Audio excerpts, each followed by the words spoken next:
আমরা মুসলিম, হিন্দু, বৌদ্ধ, খ্রিস্টান, পাহাড়ি, নৃগোষ্ঠী মিলেমিশে একাকার। আমরা সবাই মিলে বাংলাদেশ। আমাদের পারস্পরিক সম্প্রীতি, ভালোবাসা, সৌহার্দ্যপূর্ণ আচরণ, বোঝাপড়া এটা বেশ মজবুত। তবে মাঝে মাঝে আমাদের এই সম্প্রীতির ভেতরে অনেকে ফাটল ধরাতে চায়। আমরা যে সুখে আছি, শান্তিতে আছে, এটা অনেকের ভালো লাগে না। দুর্বৃত্তদের ব্যাপারে আমাদের সাবধান থাকতে হবে, আমরা সংঘবদ্ধ থাকবো। এই যে আমাদের পিসফুল কোএক্সিস্টেন্স, শান্তিপূর্ণ সহাবস্থান। যেদিন হিন্দুদের পূজা অনুষ্ঠান, আমরা ওই দিন তাফসির মাহফিল করি না, ঠিক কিনা বলেন? যেদিন আমাদের তাফসিরুল কোরআনের প্রোগ্রাম, ওই দিন আমাদের হিন্দু ভাইরা ডিস্টার্ব করে না। সুবহানাল্লাহ। হিন্দুদের পূজা অনুষ্ঠানে আইন শৃঙ্খলা বাহিনীর পাশাপাশি মাদ্রাসার ছাত্ররা যে সেখানে পাহারা দেয়। গোটা পৃথিবীতে এই দৃষ্টান্ত আপনি পাবেন।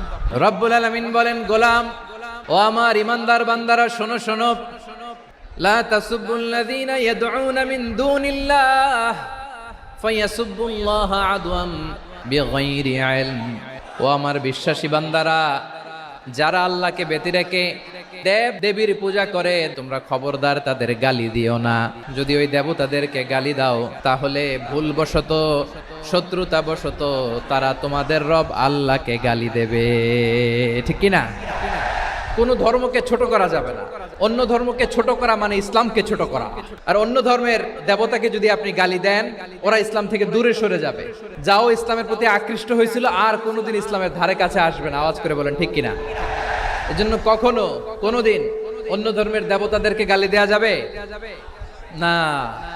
অন্য ধর্মের কোন দেবতাদেরকে আমরা গালি দিব না। আমরা তো মুসলমান বসতে পারি না।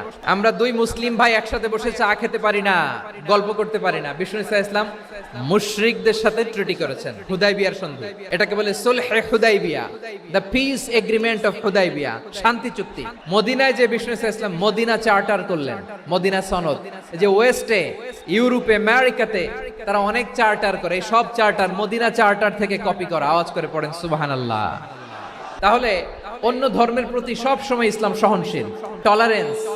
যদি আপনি দেখতে চান, ইসলামের নবী বিশ্ব নবীর দিকে তাকান, ঠিক কিনা বলেন? আমরা তো সংখ্যালঘুদের রাইটস প্রোটেক্ট করার জন্য কত আইন বানাই, কত বৈঠক করি, কত সংবাদ সম্মেলন করি। বিষ্ণু সাল্লাল্লাহু আলাইহি ওয়াসাল্লাম সংখ্যালঘুদের রাইটসের ব্যাপারে, অধিকারের ব্যাপারে যে কথা বলেছেন, শুনলে আপনি অবাক হয়ে যাবেন। বিশ্বনবী বলেন, খবরদার জেনে রেখো, কেউ যদি কোনো সংখ্যালঘুর উপরে অত্যাচার করে, কোনো সংখ্যালঘুর প্রাপ্য থেকে যদি কেউ কাউকে ঠকায়, সংখ্যালঘুর উপর যদি কেউ কষ্ট দেয়, কোনো সংখ্যালঘুর সম্পদ যদি কেউ জোর করে কেড়ে নেয়, আমি কিয়ামতের দিন বিশ্বনবী ওই সংখ্যালঘুর পক্ষে আর ওই মুসলমানদের বিপক্ষে বাদী হয়ে দাঁড়াবো। আল্লাহু আকবার। আপনি নামাজি, আপনি মুসল্লি, আপনি হাজী সাহেব, তাহাজ্জুদ পড়তে পড়তে কপালে দাগ ফেলে দিছেন। আপনার প্রতিবেশী হিন্দু, ভাবছেন আমার তো পাওয়ার আছে, ওর জমিটা দখল করি। বিশ্বনবী বলেন, কিয়ামতের দিন ওই হিন্দুর পক্ষে তোর বিরুদ্ধে আমি বাদী হয়ে দাঁড়াবো। এখানেই শেষ না। বিষ্ণু ইসলাম আপনার অমুসলিম প্রতিবেশীর সাথে ভালো আচরণ করতে বলেছে। হিন্দু যদি আপনার প্রতিবেশী হয়, কি করবেন? ওরে কষ্ট দিবেন নাকি? কেন? ও তো হিন্দু, ও তো আমার আল্লাহরে ডাকে না, ওরে কষ্ট দিলে জায়েজ হবে না? খবরদার। বিষ্ণু ইসলাম বলেন, মান কানা ইউমিনু বিল্লাহ ওয়াল ইয়াউমিল আখির ফালিউকরিম জারাহ। যে আল্লাহ বিশ্বাস করে আর আখিরাতে বিশ্বাস করে, সেজন্য প্রতিবেশীর সাথে ভালো আচরণ করে। সুবহানাল্লাহ। প্রতিবেশী আস্তিক হোক নাস্তিক হোক, প্রতিবেশী মুসলিম হোক অমুসলিম হোক, যান অসুস্থ হইলে একটু আপেল নিয়ে যান, আঙ্গুর নিয়ে যান, কমলা নিয়ে যান, তাদের সাথে ভালো আচরণ করেন। ইসলামের বিউটি দেখে, সৌন্দর্য দেখে অবাক হবে। নসিব ভালো হলে কোনোদিন কালিমা পড়ে মুসলমান হয়ে যাবে। ইসলাম অমুসলিম মাতা পিতার সাথেও ভালো আচরণ করতে বলেছে। মাতা পিতা যদি অমুসলিম হয়, তারা ফেলে দিতে পারবেন? অনেক হিন্দু ছেলে আমাদের হাতে শাহাদা পড়ে মুসলিম হয়, কিন্তু ওর মা মুসলমান হয় নাই, বাবাও হয় নাই। এরকম আছে না নাই? ওয়াকাদা রাব্বুকা আল্লা তা'বুদু ইল্লা ইয়্যাহ ওয়া বিল ওয়ালিদাইনি ইহসানা। আল্লাহ বলে, অবধারিত দুইটা ভার্ডিক্ট তোমাদের জন্য, এক আল্লাহর ইবাদত করবা আর মা বাবার প্রতি ইহসান করবা। মা বাবার প্রতি ইহসান করতে হবে। আমার মা হিন্দু হোক, ভালো আচরণ করতে হবে, বৌদ্ধ হোক, ভালো আচরণ করতে হবে। আরে তুমি এখন মুসলিম, তোমার মা বাবা হিন্দু, এখনই তো সুযোগ ইসলামের সৌন্দর্য দেখানো। এখন মা বাবা যদি দেখে, আরে এটা হিন্দু থাকতে তো বদমাইশ ছিল, বেয়াদব ছিল, কি এমন ধর্ম সে গ্রহণ করলো যেটা গ্রহণের সাথে সাথে সে পাল্টে গেল। নসিব ভালো হইলে তারাও কালিমা পড়ে মুসলমান হয়ে যাবে। ইসলাম কি ন্যারো মাইন্ডেড রিলিজিয়ান না ব্রড মাইন্ডেড? কতটা ব্রড মাইন্ডেড দেখেন, বিশ্বনবী সাল্লাল্লাহু আলাইহি সাল্লাম অমুসলিমরা যদি নবীকে উপহার দিত, ওই উপহারও বিশ্বনবী গ্রহণ করতেন। সুবহানাল্লাহ পড়েন। সপ্তম হিজরিতে বিষ্ণু ইসলাম সব সুপার পাওয়ারের কাছে চিঠি দিলেন, রোমান সম্রাটের কাছে, পারস্য অধিপতির কাছে, মিশরের অধিপতির কাছে, সবার কাছে চিঠি লিখলেন। চিঠির ভাষা ছিল এরকম, মিন মুহাম্মাদিন রাসূলিল্লাহ ইলা মুকাওকিস আযীমিল কিবত। মুহাম্মদ রাসূলুল্লাহর পক্ষ থেকে মিশরের বাদশার কাছে, আসলিম তাসলাম, ইসলাম মানো শান্তিতে থাকবা, সালামুন আলা মান ইত্তাবা আল হুদা, শান্তি তার জন্য যে হেদায়েতের অনুসরণ করে। সুবহানাল্লাহ পড়েন। তো এই চিঠি অনেকে ভালোভাবে রিসিভ করেছে, অনেকে এই চিঠি পাওয়ার পরে নবীর কাছে আবার ইন রিটার্ন উপহার পাঠিয়েছে। তাহলে অমুসলিম কেউ যদি আপনাকে উপহার দেয়, হালাল উপহার হলে আপনি গ্রহণ করতে পারবেন। শুধু তাই নয়, বিষ্ণু ঈসা ইসলাম অমুসলিমদের সাথে আর্থিক লেনদেনও করেছেন, ফিনান্সিয়াল ডিলিং করেছেন। অমুসলিমদের সাথে প্রয়োজনে আপনি ফিনান্সিয়াল ডিলিং করতে পারবেন। আমরা প্রায় দেখি বাজারের মিষ্টির দোকানগুলো আমার হিন্দু ভাইদের, তারপরে যে বারবার শপ, চুল কাটে যে নাপিত, অধিকাংশ নাপিতের দোকানে কারা? আমার হিন্দু ভাইরা। তা আপনি চুল কাটতে পারবেন কিনা? পারবেন। তার দোকান থেকে দই মিষ্টি কিনতে পারবেন কিনা? পারবেন। শুধু তাই নয়, ইন কেস অফ ইমার্জেন্সি, প্রয়োজনে ইসলামের খাতিরে, ইসলামকে সামনের দিকে এগিয়ে নিয়ে যাওয়ার জন্য অমুসলিমদের সাপোর্ট নেওয়া জায়েজ আছে। সুবহানাল্লাহ বলে।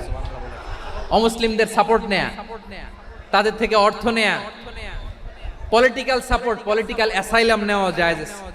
আমাদের অনেক বিশ্ববরেণ্য দায়ীরা আমেরিকায় অস্থায়ীভাবে অ্যাসাইলাম নিয়ে থাকে, নিজের দেশে গেলে ফাঁসিতে ঝুলাই দিবে। যুগ যুগ ধরে দায়ীদের উপর এরকম অত্যাচার আর নির্যাতন আছে না নাই? এটা যে জায়েজ আছে তার প্রমাণ স্বয়ং বিশ্বনবী সাল্লাল্লাহু আলাইহি ওয়াসাল্লাম পলিটিক্যাল সাপোর্ট নিয়েছিলেন অমুসলিমদের কাছ থেকে। বিশাল মরুপথ, পাহাড়ি পথ পাড়ি দিয়ে তায়েফের মরুজমিনে গেলেন কোরআনের দাওয়াত নিয়ে, ঈমানের দাওয়াত নিয়ে। কিন্তু তায়েফের লোকেরা বিশ্বনবীর দাওয়াতকে শুধু প্রত্যাখ্যান করেই থামে নাই, তারা বিশ্বনবীর সাথে অত্যন্ত খারাপ আচরণ করেছে। প্রিয় ভাইরা, তায়েফের ছেলেরা নবীকে রক্তাক্ত করলো। আমার নবী কই যাবে? কই যাবে? মক্কায় জায়গা নাই, তায়েফে জায়গা নাই। তায়েফ থেকে ভারাক্রান্ত মন নিয়ে আমার নবী মক্কায় ফিরে আসলেন। বিশ্বনবী মক্কায় ঢুকতে পারেন না। মক্কার মরুভূমির দিকে তাকিয়ে, উপত্যকার দিকে তাকিয়ে বিশ্বনবী ধা ধা করে কাঁদেন, ঝরঝর করে। নবীর চেহারা মোবারক থেকে চোখের পানিগুলো বেয়ে বেয়ে পড়ে। আমার জন্মস্থান, আমার শৈশব, কৈশোর, যৌবন কেটেছে এই মক্কায়, আমার এলাকায় আমি ঢুকতে পারি না। বিশ্বনবী মক্কার অনতি দূরে দাঁড়িয়ে জায়েদকে পাঠালেন, জায়েদ যাও, দেখো কেউ আমাকে সাপোর্ট করার মতো আছে কিনা, যাও অমুকের কাছে যাও। জায়েদ গেলেন, তারাও প্রত্যাখ্যান করে ফিরিয়ে দেয়। বিশ্বনবী বললেন যাও অমুক লোকের কাছে যাও, তিনিও প্রত্যাখ্যান করে ফিরিয়ে দিলেন। কেউ বিশ্বনবীকে আশ্রয় দিতে রাজি হয় না। নিজ জন্মভূমিতে বিতাড়িত বিশ্বনবী, সর্বশেষ বিশ্বনবী বললেন যাও মুতঈম ইবনে আদির ঘরে যাও। দেখেন, অনেক বিপদের সময়ও আমি নিজে সাক্ষী, সামাজিকভাবে, রাজনৈতিকভাবে কত ঝঞ্ঝা, কত ষড়যন্ত্র, কত কনস্পাইরেসি পাড়ি দিয়ে আমাদেরকে সামনে এগিয়ে যেতে হয়। এই শত্রুদের ভেতরেও একজনকে দাঁড় করিয়ে দেয় যে আল্লাহর কোরআনের জন্য রেডি হয়ে যায়। পড়েন সুবহানাল্লাহ। মুতঈম ইবনে আদি, আল্লাহ তার মনকে নরম করে দিলেন। মুতঈম বলে, মুহাম্মদ আমি তোমাকে আশ্রয় দিব। এই মুতঈম কি মুসলিম ছিল না মুশরিক? কিন্তু মুতঈম যে বিশ্বনবীর উপকার করছে এটা বিশ্বনবী ভুলে নাই। আমাদের অনেকে আছে উপকার করার পরে আর খেয়াল থাকে না।